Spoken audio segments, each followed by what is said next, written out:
বিএনপির ভারপ্রাপ্ত চেয়ারম্যান তারেক রহমান ঘোষিত রাষ্ট্র কাঠামো মেরামতের ৩১ দফা বাস্তবায়নের লক্ষ্যে মুন্সিগঞ্জের সিরাজদিখানে কর্মী সভা অনুষ্ঠিত হয়েছে।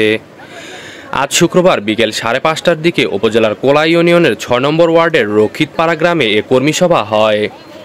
সভায় প্রধান অতিথি হিসেবে উপস্থিত ছিলেন মুন্সিগঞ্জ ১ আসনের বিএনপির দলীয় মনোনয়ন প্রত্যাশী ও উপজেলা বিএনপির সভাপতি শেখ মোহাম্মদ আবদুল্লাহ।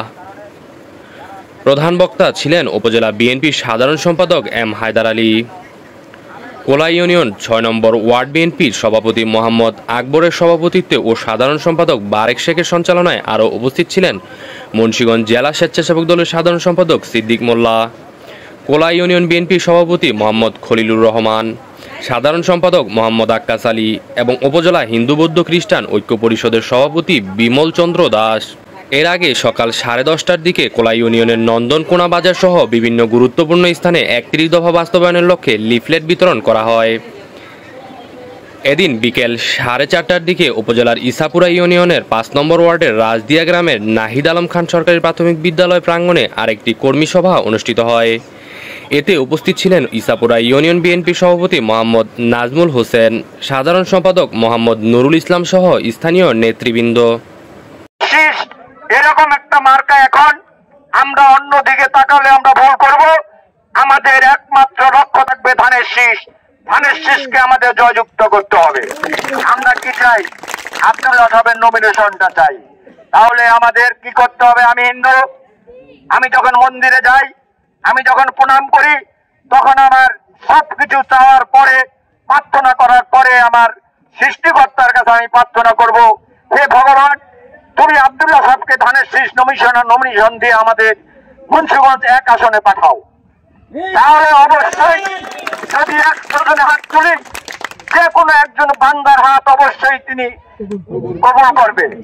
এই ওয়ার্ডের সম্মানিত সভাপতি সাধারণ সম্পাদক এবং এই ইউনিয়নের সম্মানিত সভাপতি সাধারণ সম্পাদক, উপস্থিত আছেন থানার সিনিয়র নেতৃবৃন্দ, ডিস্ট্রিক্টের স্বেচ্ছাসেবক দলের সাধারণ সম্পাদক, সিনিয়র ডিস্ট্রিক্টের বহু নেতৃবৃন্দ এবং আমার সামনে কোলা ইউনিয়নের প্রতিটা অঙ্গ সংগঠনের নেতৃবৃন্দ, আমার সিনিয়র মুরব্বিয়ানরা, যুবক ভাইরা, পর্দার আড়ালে মা বোনেরা, আশেপাশের সকল ভাই বোনদেরকে জানাই আসসালামু আলাইকুম। সবাই আপনারা ভালো আছেন ইনশাআল্লাহ?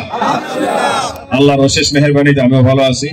ভালো লাগলো একটি এই কোলা ইউনিয়নের কর্মী সভায় এসে আমার সামনে যেসব মুরব্বিয়ানরা বসে আছেন, সবাই মনে হয় আমার বিএনপির প্রতিষ্ঠাতা শহীদ রাষ্ট্রপতি জিয়া রহমানের সৈনিক।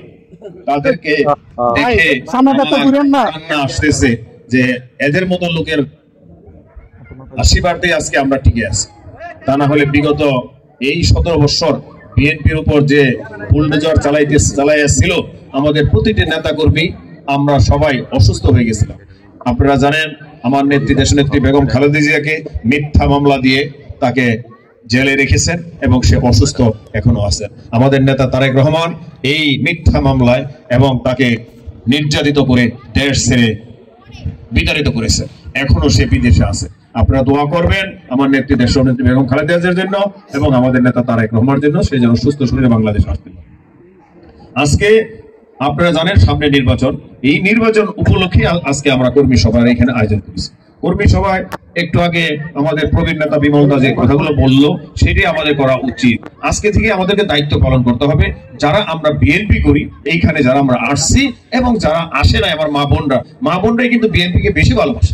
তাদের পাশে যেতে হবে, তাদেরকে বুঝাইতে হবে এবং আজকে চিন্তা করতে হবে যে নতুন প্রজন্ম 19 বছরের উপরে যারা হয়েছে তারা কিন্তু বিএনপির ভালো জিনিসগুলো দেখে নাই। তারা দেখছে আওয়ামী লীগের দুঃশাসন, তাদেরকে বিভিন্ন ভাবে প্রলোভন দেখায়া বিএনপি থেকে দূরে সরায় নিতেছে আপনার ছেলে আপনার মেয়েদেরকে। তাদেরকে বুঝাইতে হবে দেশনেত্রী বেগম খালেদা জিয়ার কর্মকাণ্ড কি, শহীদ রাষ্ট্রপতি জিয়া রহমান কিরকম ছিলেন, এই দেশের জন্য তাদের কি দরদ ছিল, এই দেশের জন্য তারা কি করেছেন, এই জিনিসগুলো যে আমরা ফুটাই তুলতে পারি। এই যে ইয়াং জেনারেশন 20% যারা ভোট দেয় নাই, তাদেরকে ভোটের আমাদের এই ধানের শীষে ভোট দিতে হবে। তাহলে ধানের শীষের পক্ষে তাদেরকে কাজ করানোর জন্য অনুপ্রেরণা যোগাইতে হবে। আর এই যে দাদা যে বললেন ভোটার আছে ঠিকই, কিন্তু আমরা যদি তাদের পাশে না যাই, সেই স্বৈরাচারী সরকারের আমলে যেরকম ভোটার বিহীন ভোট হয়েছে, সেই ভোট কেন্দ্রে যদি শিয়াল কুকুর ঘুমায় থাকে আর যদি বিপুল ভোটের মাধ্যমে পাশ করানো হয় সেই ভোট বিদেশে কার্যকরী হবে না। আর আপনারা জানেন আগামী নির্বাচনে যার ভোট সে দিবে, যাকে খুশি তাকে দিবে।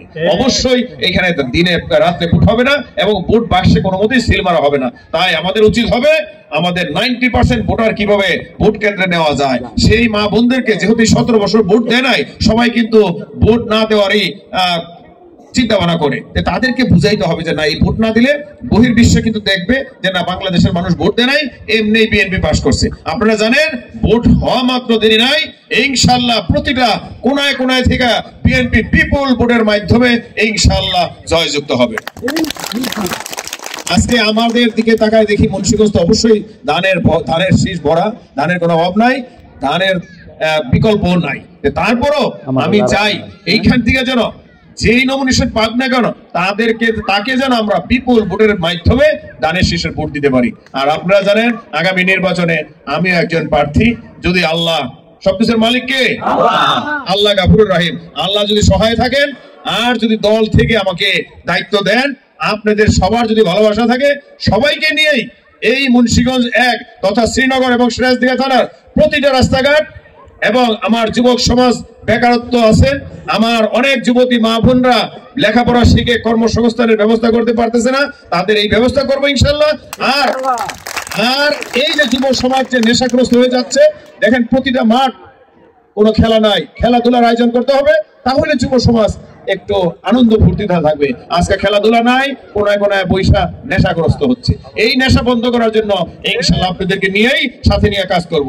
তা আমি চাই আজকে থেকে আপনারা প্রতিটা ঘরে ঘরে দুয়ারে দুয়ারে এই আমার নেতা তারেক রহমানের 31 দফা বাস্তবায়নের কর্মসূচিটা পালন করবেন এবং তাদেরকে বোঝানোর জন্য চেষ্টা করবেন।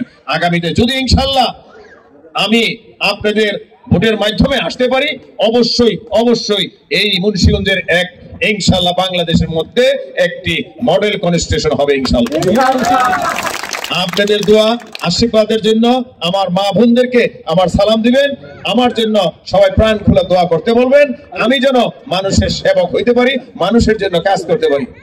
আজকে আমাদের প্রতিদ্বন্দ্বী আপনারা জানেন বিএনপিকে মিথ্যাভাবে হেয়পূর্ণ করার জন্য মিথ্যাভাবে সংবাদ মিডিয়ার মাধ্যমে বিভিন্ন ভাবে সমালোচনা করতেছেন। আমি কোন ধরনের কারো পক্ষে সমালোচনা করব না, কারণ আমাদের ধর্মে আছে গীবত করা ভালো না। আমরা সবাইকে মাফ করে দেব, সবাইকে বলবো আল্লাহর উপরে আমরা ভরসা রাখি। বিএনপি সবসময় বিসমিল্লাহ বলে আরম্ভ করছে এবং বিএনপি সবসময় সব ধর্মকেই বিএনপি ভালোবাসে। আমি সবসময় হিন্দু মুসলমান সবাইকে আমি এক চোখে দেখি। এর জন্য আমি বলি বাংলাদেশে কোনো সংখ্যা লঘু নাই, সবাই আমরা বাংলাদেশি, সবাই আমরা কাঁধে কাঁধ মিলে এই বাংলাদেশকে স্বাধীন করছি এবং এই বাংলাদেশকে আমরা সুন্দরভাবে একটি রাষ্ট্র উপহার দিব, এই আশা ব্যক্ত করে সবার সুস্বাস্থ্য কামনা করে, যেহেতু এই মসজিদে এখনই আজান হবে, তাই আমি আপনাদের দোয়া যে আজকের মতন এখানে বিদায় নিচ্ছি। যেহেতু এরপরে আমার আরেকটি প্রোগ্রাম আছে, আপনারা জানেন সামনে নির্বাচন, এই নির্বাচনে আমাদের 14টা ইউনিয়নে 126টা ওয়ার্ড, 2টা থানায় 252টা ওয়ার্ড, এই 252টা ওয়ার্ডে ইনশাআল্লাহ আমি যাওয়ার চেষ্টা করতেছি। এর জন্যই প্রতিটা ওয়ার্ডে আধা ঘন্টা 20 মিনিট থাকবো। আপনাদেরকে শুধু আমার ভালোবাসা এবং আমার নিবেদন জানিয়ে আপনাদেরকে কিছু দায়িত্ব দিয়ে আমি বিদায় নিতে চাই। আপনারা যদি সবাই বিএনপির সৈনিক হিসাবে দায়িত্ব পালন করেন, তাহলে একটু হাত উঁচা করে দেখান যে না, ইনশাআল্লাহ আমি আপনাদেরকে আবারও আমার নেতা তারেক রহমানের পক্ষ থেকে, দেশনেত্রী বেগম খালেদা জিয়ার পক্ষ থেকে আপনাদেরকে ধন্যবাদ এবং প্রাণ ঢালা অভিনন্দন জানিয়ে আজকের মতো এখানেই বিদায় নিচ্ছি। আল্লাহ হাফেজ, আবার দেখা হবে ইনশাআল্লাহ বিজয়ের মালা নিয়ে।